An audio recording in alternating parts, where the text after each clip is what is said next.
Yes, fight fans, this is Body and Mind Sports. Welcome. You are fully appreciated if you are here for another session of boxing talk. And in this round, I'll be covering two fights on the undercard of Saul Canelo Alvarez versus Edgar Berlanga, which happened this weekend.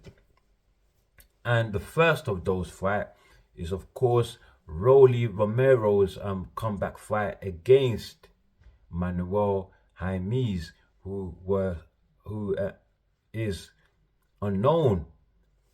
It's the first time I ever heard of Manuel Jaimes, and relatively inexperienced at this level, at national stage, and on world stage is very inexperienced. Never fought at world stage. In fact, Romero would be his biggest opponent, was his biggest opponent so far.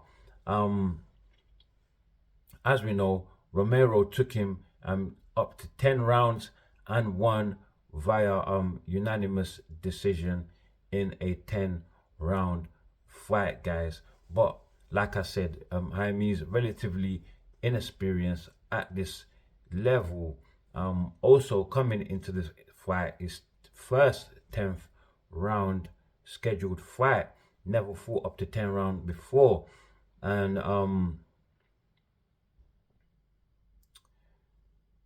when I look at his record, it seems like a prospect to me. But listening to other media sources, they rate Jaimes' skill and ability, and they have him as a dog in the ring. That dog, I'll say on the night, I did not really see much of it, because Romero, I'll say from the beginning of the round 1 all the way to round 10, actually controlled this fight, and he did so very well, uncharacteristically of Romero. He fought on the outside.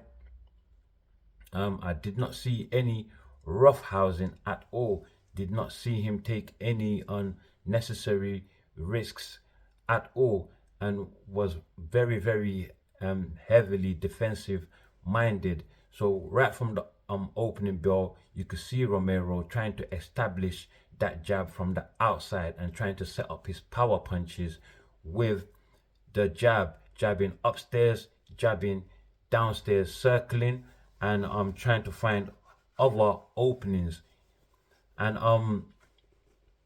Jaimes, he just fought coming straight forward, guys, and his jab effective, was landing, here and there, but mostly his footwork was very bad, because when he would jab, he would jump in. When he would throw a punch, he would lunge in, and I guess possibly that's where his power maybe comes from. But very dangerous, man.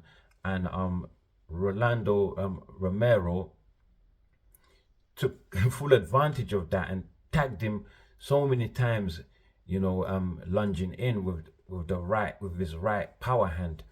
And there was one occasion, I believe in the 3rd or 4th round, where he wobbled Jaimes very badly, staggering him into the ropes, but was unable to finish him because Romero somehow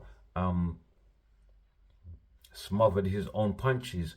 And to be fair, Jaimes too did well to clinch also. But overall, I saw a more improved Romero, and also Jaimes. Even though I didn't see much of that dog that everybody was, touting about, he did make a good effort to actually make it a good fight. But fighting on the inside, Jaimes just fought with his head down and was just smothering his own work all night. And when he would, you know, throw a decent punch, a decent jab, he was just lunging in, guys. And many times reckless abandonment of his own defense. And that's what I think won Romero the fight. His patience, his a bit showed ability to box. Romero boxed, guys, and took full advantage of the mistakes that Jaimes was making in the ring on the night. And you know what? It paid off and got him the unanimous decision. Now is back to winning at last, which I believe, according to him, would set him up to face other big names in the division, which is the junior welterweight division. Might possibly set him up for a title. We don't know, but that is yet to be seen. But well done to Romero for, you know, showing that you can be a disciplined fighter. I didn't see any form of roughhousing from Romero. The power was definitely there. But one thing about Jaimes, I can say most definitely, the man has a chin. And because he got cracked, not once, not twice, not 3 times, but possibly a dozen times in the fight, and he kept coming, guys. Romero was fighting on the back foot majority of the fight, you know, because of the style of Manuel Jaimes. But you know, to no avail, because we saw a much improved Rolly Romero. And congratulations to Rolly, but who could he possibly face next? I don't know. Can you think of anybody at 140? Maybe Teofimo Lopez is there. You can fight Teofimo Lopez, possibly. Maybe possibly have a rematch with Isaac Pitbull Cruz. We also have Rayo Valenzuela, who is actually set up to face Javante Tank Davis, I believe.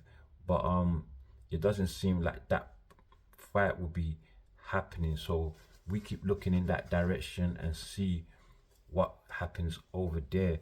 And, you know, who could Rolly Romero face? Another person I can think of is Ryan Garcia, and I believe that will be a big fight if he faces Ryan Garcia, who has a massive following. Rolly Romero also much loved and has a good following also, so that will be a massive fight. But another fight I want to talk about is, of course, Stephen Fulton versus Carlos Castro. And Fulton, after losing his unified titles at super bantamweight to none other than 2 times undisputed champion Naoya Inoue, he's been out of the ring, I believe, 14 months since that loss, which was a TKO loss to Inoue. So he's coming. It was his first time, you know, losing in his career, first time losing by TKO. And yeah, and also his first fight in a new division against Carlos Castro, who, man, is a brilliant fighter, man. I think possibly this fight can contend with Plant Macumbi for fight of the year, because, man, I don't know, you know, the Carlos Castro fight versus Fulton, was fight. That was a fire fight. from round one, I saw right away that Fulton had a lot of trouble with the length of Castro and his piston-like jab. It was giving Fulton a lot of problems in trying to get in. And in fact, even on the outside, it was even worse because he didn't know how to slip that piston-like jab that was coming at him so fast, so consistently. But um what I found pretty weird is that Castro was not throwing that right hand behind it, not too much anyway in the first two, I would say, to about first round to about round 5.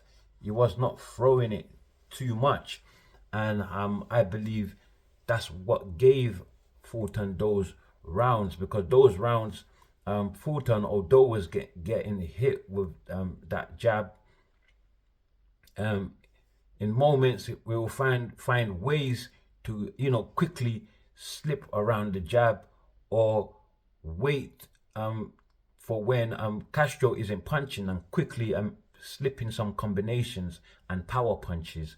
I believe Fulton landed more power punches than Castro did, but Fulton is not really known for his power like that, so was not able to knock Castro down. But when Castro did pick it up, man. But let me talk about something else first before I go into that. I'll say in the third round, Fulton started, you know, to pick it up against Castro. I gave Fulton the first round. The second round, I gave him the third round. The fourth round, he started to pick it up, but Castro was alert to that, and kept pumping that jab more in that round. So I gave Castro that fourth round. In the fifth round, Fulton tried to pick it up with his combinations and power punches, but left himself open and got knocked down in that round. However, in the 6th and 7th, he did try to pick it up again, but those rounds I gave to Castro, guys. Castro's piston jab, he picked it up with his right hand, was landing more often with his right hand. I'll say from round 6, 7, 8, and yeah, I'll say around 6, 7, and 8 I gave to Castro, but all the early rounds, 1, 2, 3, and 4, I gave to yeah, I gave round 4. Sorry, I said before that I gave round 4 to Castro. I didn't. I actually gave it to Fulton. I gave round 1, 2, 3, 4 to Fulton, 5 to Castro, because in round 5, Fulton tried to pick it up with his combination work, left himself open, and got knocked down. So I gave that round to Castro. I gave so I gave round 5, 6, 7, and 8 to Castro. In round 9, Fulton started to find his momentum back again and started landing more, getting on the inside, and doing much better work. And he also finished strong in the 10th and final round, which is the reason why I think he got the win. Although it was a very close fight, could have been a draw. I definitely saw an improvement in Fulton, because he you know, he showed more grit. He showed a lot of grit in this fight, getting up from the canvas and coming back fighting the way he did. Also, he sat down more on his punches, and I really like that, because in that anyway fight, that was something that was missing. You know, Fulton was not standing his ground. was not committing to his punches as such, possibly because of the speed of Inoue. But I did see one, you know, something about Fulton's game that I didn't like.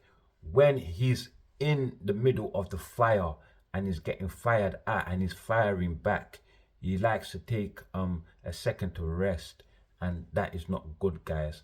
Whether you are tired or not, you gotta keep going. You gotta keep in mind that your opponent is tired as well, and that's what I believe could have cost him this fight.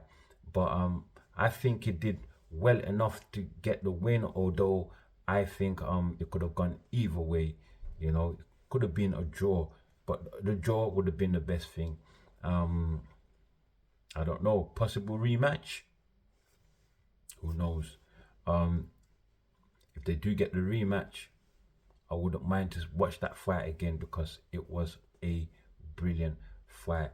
But we'll just keep our eyes open, keep our ears close to the ground, and keep and see what fight is next for Stephen Fulton, because as of now I can't think of who he might be facing next.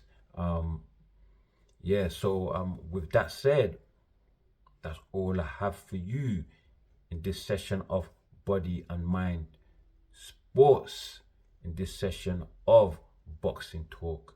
And as always, do like, do share, subscribe, and drop your comments below. And as always, stay very, very blessed.